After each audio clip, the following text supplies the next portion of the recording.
Hello, and welcome to the Why We Argue podcast. I'm Robert Talese, your host. I'm professor of philosophy at Vanderbilt University. Why We Argue is produced by Humility and Conviction in Public Life, a project based at the University of Connecticut, which explores how to balance our deepest commitments with open-mindedness, a respect for reason, and intellectual humility. The series, which is made possible by generous funding from the John Templeton Foundation, features brief discussions with publicly minded figures about the state of civil discourse in contemporary democracy. My guest today is Ilya Somin. Ilya is professor of law at George Mason University. He's not only an accomplished legal academic and expert on constitutional democracy, he's also a public intellectual whose work has been featured in the Wall Street Journal, the Los Angeles Times, and the New York Times, among many other major outlets. He's appeared on NPR, CBS, MSNBC, and the BBC, and he blogs regularly at the Volokh Conspiracy at the Washington Post website. He is, moreover, the author of a wonderful book titled Democracy and Political Ignorance, Why Smaller Government is Smarter, which was published in a revised edition by Stanford University Press in 2016. Hi, Ilya. Hey, how are you? I'm doing okay. How are you doing today? Great. Great. So thanks for joining us on the Why We Argue podcast. So, Ilya, the U.S. has a new president. And his first month in office has been, we might say, by many metrics, perhaps non-standard. And also by many metrics, the preceding election and campaign season seems to also have been filled with surprises. For one thing, the polling seems to have been unreliable. Traditional sources of news and political information continue to be attacked on various grounds. And citizens seem to be deeply divided in a way that, at least from my perspective, it's not clear whether it's correct to say that citizens disagree over any particular proposal or value commitment or even matter of fact. The divisions seem to go deeper than usual. They seem to be disagreements about whether there are facts or what the facts could be or what makes something a fact or what makes something a value. Now, you're an expert, among other things, on public ignorance, and in an environment saturated with talk and allegations of fake news and alternative facts, could there be such a thing as ignorance?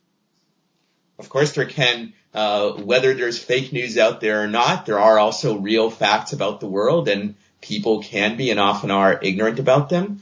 And I think, there's several levels to ignorance. One is ignorance about very basic political information, such as which officials are responsible for which issues, which party is in control of Congress, what Obamacare is and what it does. A recent poll came out finding that over a third of the public doesn't realize that Obamacare and the Affordable Care Act are the same thing. And so there are many basic things like that the public, or a majority of it, often doesn't know, and they have an impact on people's political attitudes and voting choices and other decisions. There's also a second level where people do know some things, but they're highly biased in the way that they process information. As a result, they tend to discount or ignore anything that goes against their pre-existing views. On the other hand, they overvalue anything that reinforces it, and that makes them susceptible to deception, fake news, conspiracy theories, and so forth.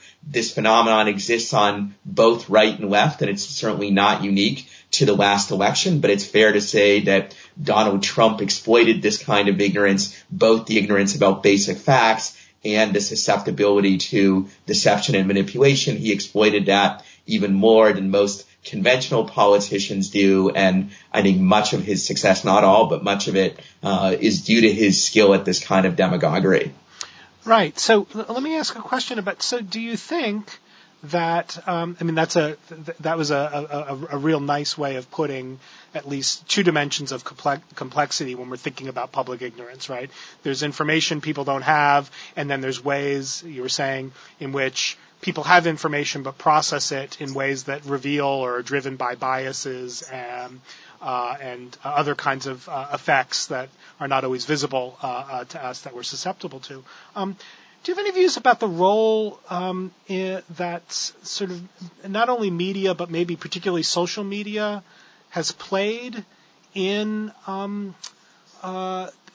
maybe in not particularly or especially or only maybe this past election, but is there a way in which the social media environment has contributed to these tendencies so that they seem to me more pronounced than they have been in the past? It's certainly fashionable to blame the media, both conventional media and social media, for the sad state of public ignorance. And I certainly think there are many flaws in both kinds of media, but I also think their role is easily overstated and often is. If you look at the level of political ignorance today, it's not that much different than it was 20 or 30 years ago before we had the internet and modern social media. And also in those days, lots of studies showed that people were still susceptible to deception, manipulation, to believing things that accorded with their pre-existing views and ignoring those that didn't. I do think that what we have today is in some ways worse than 2 or 3 decades ago. I'm not sure the media is as much to blame for this as growing political and partisan polarization. If you look at data on how people feel about the opposing political party, say how Republicans feel about Democrats and vice versa, they hate each other on average much more today than 20 or 30 years ago. There are a number of reasons for that, but the bottom line problem here is that the more you hate and despise the opposing party, the more you tend to be susceptible to any kind of deception and manipulation that reinforces your pre-existing views, and the more you're going to be closed off and suspicious of any opposing viewpoint, particularly one that's associated with the opposing party that you love to hate. Right. But do you think, though, that maybe the social media environment, Facebook and Twitter feeds and comment threads on web pages, maybe they don't increase our vulnerability to certain kinds of biases, confirmation and others, but maybe they make the occasions for being subject to those biases much more prevalent? Could that be true? It could be true, but I think the case for it is not as strong as some people like to claim. If you think about people who spend a lot of time arguing on social media, trolling, and so forth, they are the kinds of people who in an earlier generation might well also have been very committed partisans and might have sort of channeled those proclivities in other ways. So if you look at other periods in American history where there was deep partisan division of various kinds, say in the 1850s or the 1930s, or perhaps in some ways in the 60s, it's hard to say whether things are worse today than they were then when you control for various other variables. That said, it certainly could be true that social media is making things worse, and certainly much of what you see on social media is repulsive and deeply regrettable. I'm just not sure it plays as big a role in the situation as a lot of people say that it does, because if you look at past eras, when we didn't have this particular technology, you see very similar problems arising. Maybe at the margin it's worse because of Facebook and Twitter. I'm certainly no fan of Twitter in particular, even though I do use it. But I think its role may not be as great as may seem to be the case to some people. Right. Now, let me again just ask about the data, which you're expert in.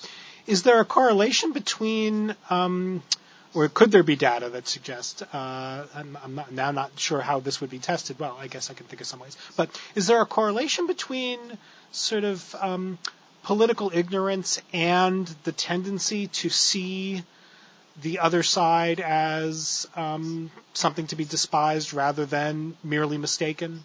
Are those at all correlated? To some extent, but it's made complicated by the fact that the most rabid partisans also tend to be the people who follow politics most closely. I see. They are what in my book I call political fans. So if you merely just do an analysis where you correlate knowledge with bias, it may even be the case that some of the most knowledgeable people are the most biased, because some of the most knowledgeable people are those who are the most committed political fans, who are, the strongest partisans. If you control for partisanship, you control for some other variables like that, I think it will turn out that more knowledgeable people are more cognizant of the fact that there's opposing views on different issues that may be valid. But much depends on the person's motives for seeking out political information. In my book, I point out that if your only motive for seeking political information is just to be a better voter, to make better decisions, that's not much of an incentive, because the chance that your vote will make a difference is very small. So sadly, a high percentage of the people that do spend a lot of time learning about politics, they're doing it for reasons other than truth seeking. They're doing it because they're political fans, because they enjoy being partisans, and so forth. Much as if you think about sports fans, whom in the book I analogize to political fans to some degree, the most committed sports fans, for the most part, are not the people who want to objectively study sports to get the truth about who's the best player or the best coach or whatever. They're people who are really committed partisans of the Yankees or the Red Sox or the 49ers or the Cowboys or whatnot. And precisely because they're really strongly committed fans, they tend to process information in a biased way. If a call goes against their team, they tend to assume it must have been a bad call. If it goes in favor of their team, they assume it must be right. And the way that sports fans process sports information also tend to be similar in relevant ways to the way that political fans process political information. Well, good. I'm glad we got one of the things I liked about your book was that the way in which you fashioned that analogy. So let me ask a sort of a question between the sort of political fans, as you've called them in the book, and we're now calling them, and sports fans. But is it so prevalent among sports fans to see the fans of other teams as beyond the pale and craven? I mean, they just like they like the wrong team, but it seems in politics there tends to be, or maybe it just has a different face. There seems to be more of a tendency to not be able to recognize the other side as having a view at all, rather than just being a noise machine or that is. It seems that the rivalry between sports fans doesn't hit the same level as the rivalry among political fans, or do you think I'm mistaken about that? So I'm not saying that the analogy between sports fans and political fans is perfect in every way. Right. Clearly, political fans can be even more intolerant and hostile than sports fans. Those sports fans can go pretty far in this, to the point of having violence and riots against fans of rival teams, which has occurred in Europe, Latin America, and elsewhere, and even on rarer occasions in the U.S. Right. Obviously, with political fans, this goes even further, in that with sports fans, often at least there's at least some sense that I'm a Red Sox fan because I grew up in Boston, but if I grew up somewhere else, I could easily be a Yankees fan or a Dodgers fan or whatnot. Whereas on the other hand, with political fans, because they don't process the information at all objectively, and they tend to think that it's just very obvious that their side is right, there's not a sense that they became a fan of their particular side because of arbitrary background characteristics or happenstance. There's a sense that they became a fan of their side because that's the only right thing to do, and fans of the other side must be either ignorant or stupid or evil. Right. Now, it's also an interesting feature of the analogy is that both politics and sports are central foci of in some people's view, peculiar media entity. There's sports radio and political radio. Those are the two main sort of talk radio platforms. And there, again, I'm just a casual observer of these things. It seems that disagreement on sports radio, it tends to be more civil, even among people who really don't like each other's sports fan commitments. Than political radio? Does that seem like it's right? Or you could be right. I'm not an expert on either sports or political talk radio. I would say, though, that sports radio, in my impression at least, tends to be regional. So it tends to be oriented towards fans of a particular team, or at least of the teams in a particular city. And therefore, there's a sense in which the discourse is all oriented towards fans of one side. With political talk radio, things are a little bit more complicated. Sure. Though there too, you see discourse that's, there's a conservative talk radio show versus a liberal one, and they have mostly an audience of their viewpoint. But it probably is the case that more of political talk radio is generated towards fostering hatred of the opposing side, whereas with sports talk radio, while you do see this sometimes, it may be more about sort of loyalty to your own team and only secondarily hatred of the other team. Well, one thing, again, I'm not myself much of a sports fan, but one thing that's interesting, I'm sure somebody out there has been paying attention to this stuff in a scholarly way. One thing that's interesting is the callers at sports radio tend, it's not uncommon for callers to be pretty sophisticated with statistics, that they can do math when thinking about their sports team in a way that isn't in evidence in sort of political talk radio, where data and sort of numbers get thrown around in ways that seem not fully informed? That could be, again, I haven't seen a study comparing the two. There certainly has been a movement in sports fandom over the last 10 or 15 years for more fans being involved in statistical analysis and the like. Right. At the same time, if you listen to enough political talk radio, you will hear people call in saying, I have my survey data which shows that my position is really the most popular, and if only the party were to adopt all my positions, they would win every election. Or, I have this data showing that Obamacare is failing or that it's succeeding, and, here's all the, evidence that I have. And in both sports radio and political radio, the people who call in with stuff like that, the quality of their remarks will vary greatly. Right. So can we turn to polling? So one of the things that one often hears, especially among people who were disappointed with the election result, is there's a lot of diagnosing and lamenting about misleading polling and bad polling, and we shouldn't trust pollsters. I take it you've looked at this somewhat. Do you have anything to say about what's gone on with the polling, if anything? Yeah, I think the polling wasn't nearly as bad as many people say that it is. What was flawed was some people's analysis of the polling. Overall, polls tended to show that Hillary Clinton would win the popular vote by about 3 to 4 points. She actually won it by 2 points. So there was about maybe a 1 to 2 point polling error there. That's not that big. It's not unusual. It's not even that much difference from the degree of error that we had in 2012, when it was also about 1 to 2 point.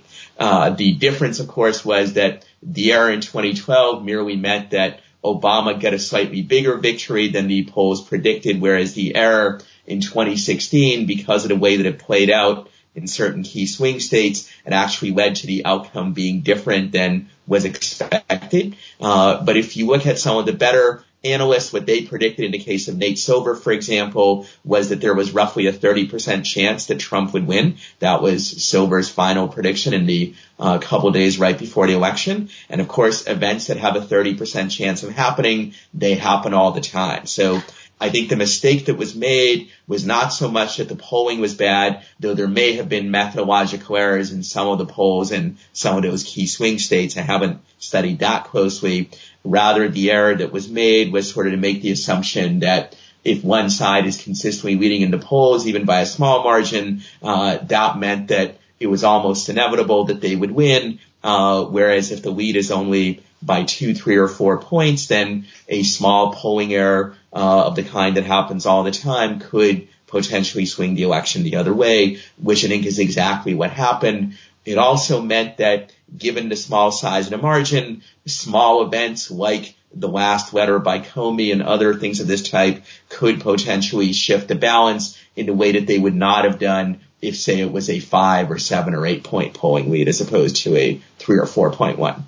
So something that you said struck me as very interesting, because it sounded as if one of the things that may have occurred is that some of the people looking at multiple polls, seeing a consistent trend of Hillary Clinton winning by, let's say 4 points, 3 points, which is pretty significant, thereby took the multitude of those polls, or the number of those polls, as confirming evidence that she would win. It's almost like a gambler's fallacy in a way, that you've got 12 polls, all of which show that Hillary's winning, Hillary's going to win, that the fact that there's 12 of them rather than 10 of them provides additional evidence or something. Is this right?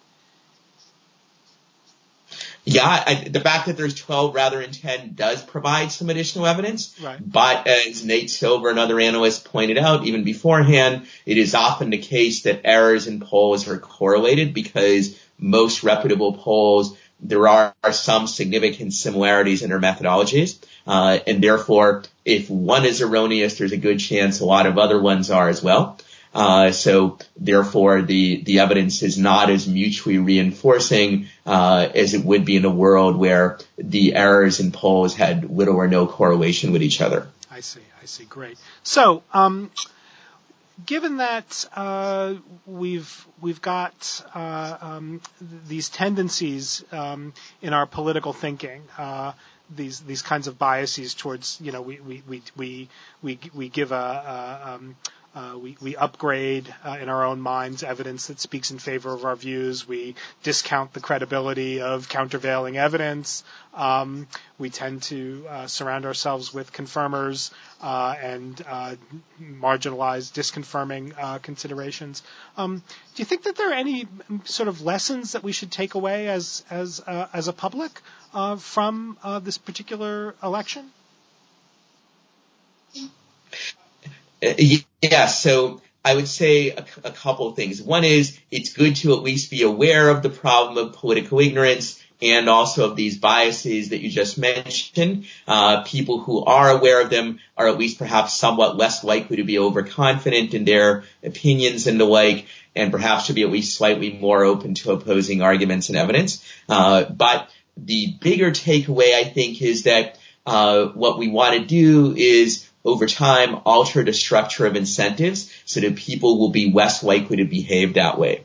And I think the root of the problem here is what I pointed to previously, that if your goal is in acquiring political information is just simply to be a better voter, that isn't much of an incentive at all, because the chance that your vote will make a difference to an electoral outcome is extremely small, about 1 in 60 million in a presidential election, for example.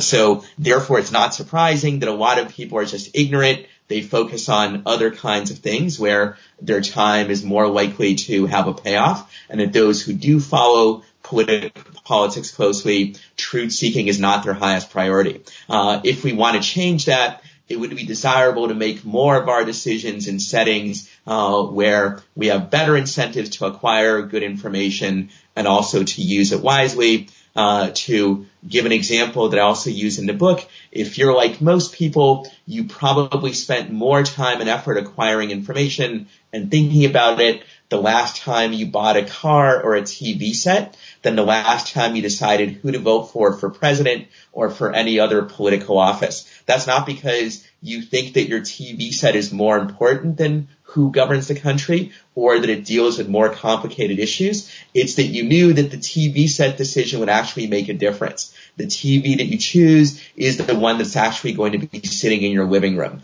On the other hand, when you flip on the TV, the chance that you can affect who the president that you see on TV is going to be, that's a 1 in 60 million chance. So you don't work hard on acquiring information, and when you do acquire some, you don't make much effort to correct your biases. So if we want to address this problem, we want a setting where more of our decisions will be like the TV set decision and fewer will be like our presidential election decisions are now.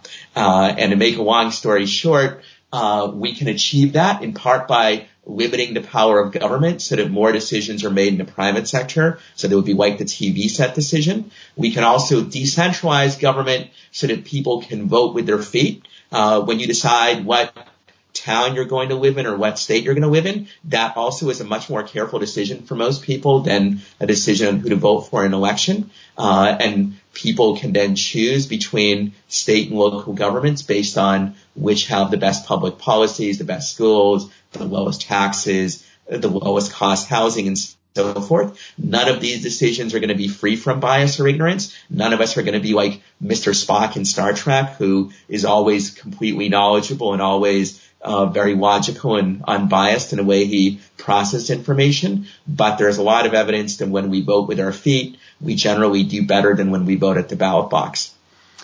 Well, that's wonderful. And interesting set of thoughts moving forward. Ilya Somin, I want to thank you again for appearing on the Why We Argue podcast. Thank you very much for having me. And thank you, listeners, for tuning in to the Why We Argue podcast, which I remind you is produced by the University of Connecticut's Humility and Conviction in Public Life project with generous support from the John Templeton Foundation. You can follow the project on Twitter and on Facebook at Public Humility. That's one word, Public Humility. Thank you so much, and bye for now.